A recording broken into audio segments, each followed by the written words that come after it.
Hey guys, welcome back to ED Figure Unboxing. If you're brand new to the channel, don't forget to subscribe and like the video. Today we're going to take a look at the S.H.Figuarts Kamen Rider Zangetsu Kachidoki arms from Kamen Rider Games. Really cool, after all these years we're still getting Kamen Rider Gaim figures. Just kind of shows you that there's no limit to Kamen Rider figures for Bandai. And anyways, here's the left of the box, here's the right of the box, and here's the back of the box. We still have that same style of packaging.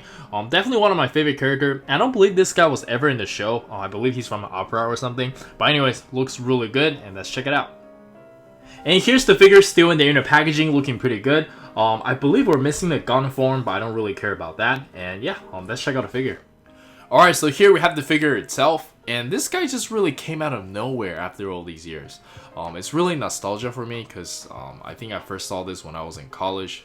Damn, I'm getting old. But anyways, everything works out fine. I love the way it looks, I love the way it feels, and all that good jazz. The joints are durable. And let's just take a close look at the figure. I love the metallic paint. The attention to detail is all there. It looks like he walked out straight from the opera. Kind of feel like he should have been in an original show. It wouldn't make a lot of sense, but oh wells.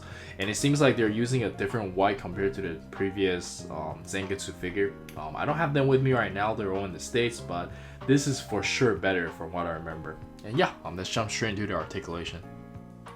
And for the articulation, let's quickly go over it from the neck down.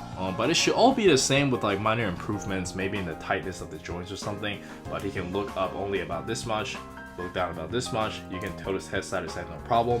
And the shoulder piece here is on a ball joint. You can raise it up about this much, which gives you a lot of range. You do have the pull-out method for the shoulder. You can raise his arm up about this much. And you do have bicep swivel, can curl about this much, and you do get the ball wrist. And for the ab crunch, is a little bit limiting, but all the articulation is technically there. The armor is like really getting into the way, but you can have some pretty good side-to-side movement, and you can play with the driver as well. And for the lower body, you can pull all these out, like it's on a hinge, and this one is kind of on a ball joint, I think. And we have that 1.5 articulation here. You can kick up about only this much, and you can bend about this much, thigh swivel, side-to-side pivot, and toe hinge. And I believe that's it for the articulation. Technically it's all there, it's all really good, but obviously the design is gonna be a little bit hindering. And yeah, let's check out the accessories. And for the accessories, it's pretty straightforward, but first off we get a pair of display open hands, and these are always very useful. And next up we have the lock seat, which is very nicely made. Always nice to have small details like this. This is beautiful. And lastly, we just get a pair of hands for holding the weapons. They're all very nicely painted and sculpted, of course. And yeah, let's jump straight into the action poses.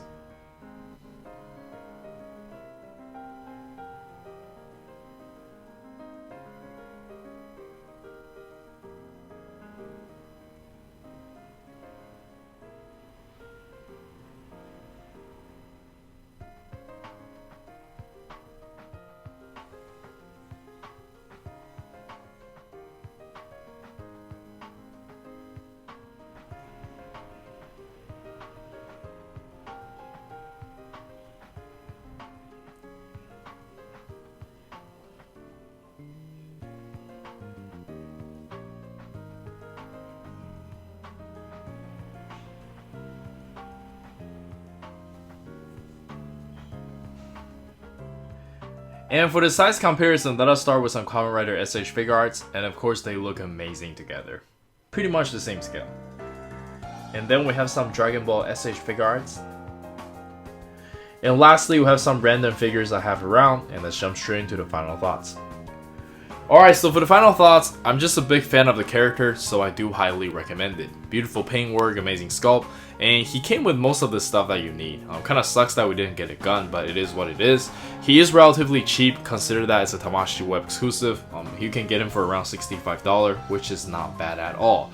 And I think the reason why he didn't go up in price is because they're just a little bit late to the party. There's just so many other stuff to buy.